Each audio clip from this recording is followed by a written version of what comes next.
today's video, we're going to be talking about wood sheds and which style I think is best to store your firewood. Stay tuned. So I've touched on this topic several times now in other videos. I have videos on which way is the best way to store your firewood.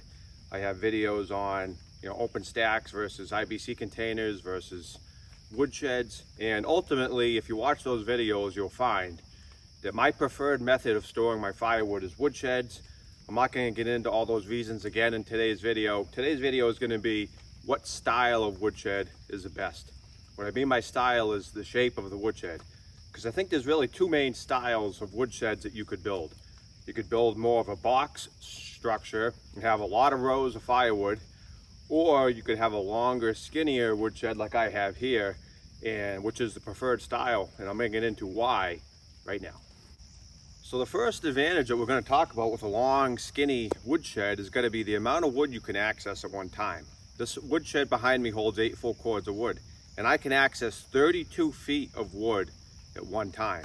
Whereas if you had a box structure, you might still hold the same 8 cords, but your first row might only be a third or a quarter the amount of wood that this first row is. So instead of getting to 2 5/8 cord at a time, you can only reach 5/8 of a cord or 3/4 of a cord.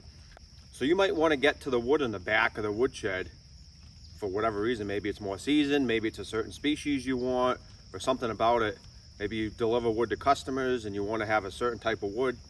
You really can't do that without moving a bunch of other wood out of the way. I know some people might think that you could plan out that ahead of time, but you really can't, because you don't know what's going to happen tomorrow, let alone a year down the road. If you do and you have that crystal ball, that's awesome, but most of us don't.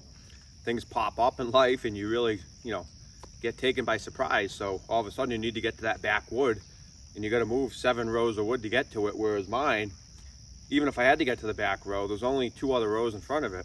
So I think it's a lot easier to access, and there's another big advantage. And that advantage is going to be because there's more wood exposed to the sunlight and the wind at one time. In my opinion, it's going to season a lot better in this style woodshed than it is in a big box structure. Because let's say you had a 16 by 16 box, you cut your firewood to 16 inches. So you might have 12 rows of wood in that woodshed. The middle rows are not going to get seasoned very well because they're not getting hit by sunlight, they're not getting hit by much wind. If you put a space between your rows inside that woodshed, I think it would probably help, but it's still not going to season like this is. I mean, look at the color of this wood, it's nice and gray. You can see the checks and the cracks, and that's a telltale sign that your wood is seasoning good. And most of this is oak, which takes a long time to season.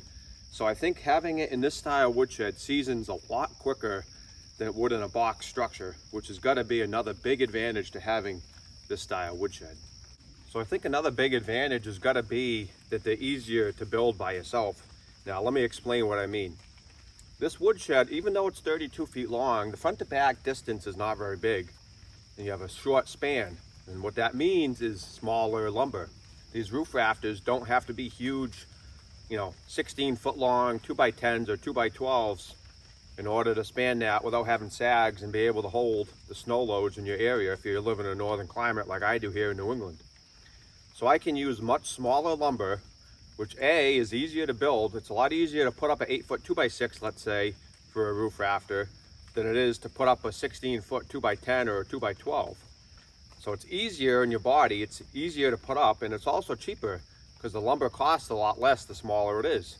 Now I have a mill, so I can mill my own lumber, so it's not as big of a deal, but it's still harder to put up that bigger lumber. And if you're working by yourself in projects a lot like I am, you got to come up with creative ways to do things yourself and make it work. Now that's not to say you can't do a bigger shed yourself. I've certainly done it, but I think it's a lot easier to handle smaller lumber than it is bigger lumber. So another big advantage has got to be the shape of the woodshed being long and skinny and narrow. Fits better on certain lots. A lot of times when developers cut off pieces of land, they're going to make the lots long and skinny. Oftentimes you'll see them called pencil lots. They're going to have a limited amount of frontage and they're going to be deep so they get the acreage. Because usually for a buildable house lot, you need a minimum amount of frontage for your town. Let's say it's 100 feet and you might need a 1 acre lot. So you might need to go back quite a ways, 450 feet or so to get a 1 acre lot. So you have a long skinny pencil lot And this is just going to fit better on that kind of lot than a big 16 by 16 box is going to fit. You're not going to take up as much space. You're not going to be as likely to run issues with maybe where your septic system is or setbacks for your town, which is part of the zoning.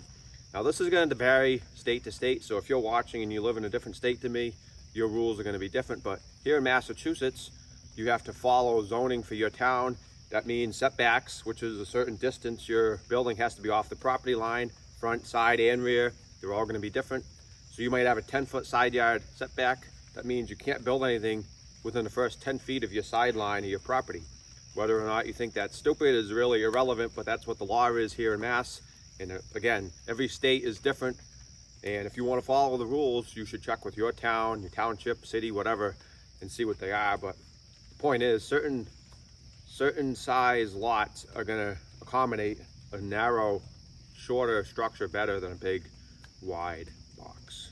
So I think I've made it seem pretty nice to have this style woodshed, and I do think it's the way to go, but there are some negatives to consider, and let's talk about those. So I think the first one would be, just like certain lots accommodate long, skinny woodsheds better, I think certain lots are going to accommodate a box better. What I mean by that is, you might have a flat area in your lot that's just big enough for a 10 by 10 box or a 16 by 16 box, whatever size you want to make your woodshed. But you might not have a long, skinny area that's fairly flat. I happen to be lucky. I have a nice big lot here and I have a lot of flat areas to choose from to build things. But if I had to build this in an area that was, had a different grade, you would have to come up with a much more comprehensive way to support this woodshed, because a cord of wood, depending on the species and how seasoned it is, can weigh anywhere from, about 3,500 to 6,000 pounds. So if I fill this with fresh cut red oak, for example, you're talking like 6,000 pounds of cord. So 8 cords, you're talking 48,000 pounds in this woodshed. This happens to pretty much sit right on the ground. So if I had to build that up on a platform somehow, you'd have to be really careful with how you do it, and you'd have to build one rugged system to be able to support that weight. And that's another thing I would say is, if you're thinking of building a woodshed and your ground is not flat, I would consult someone that knows how to build things and someone that's, familiar with loads and how to calculate things. Because if you're not familiar with it, you could end up with a structure that fails, or could fall, collapse, break. I mean, ultimately, at the end of the day, it breaks and the wood falls and you got to rebuild it. But why put yourself in that situation if you don't have to? So I think another advantage to having more of a box style structure is it's easier to repurpose it in the future if you need to. Because a lot of people burn wood for a year, 2 years. They might decide, you know what, this isn't for me. I don't want to burn wood anymore. Whatever the reason is, maybe it's too much work, too much hassle. Maybe they don't feel safe, or there's a lot of reasons people stop burning wood.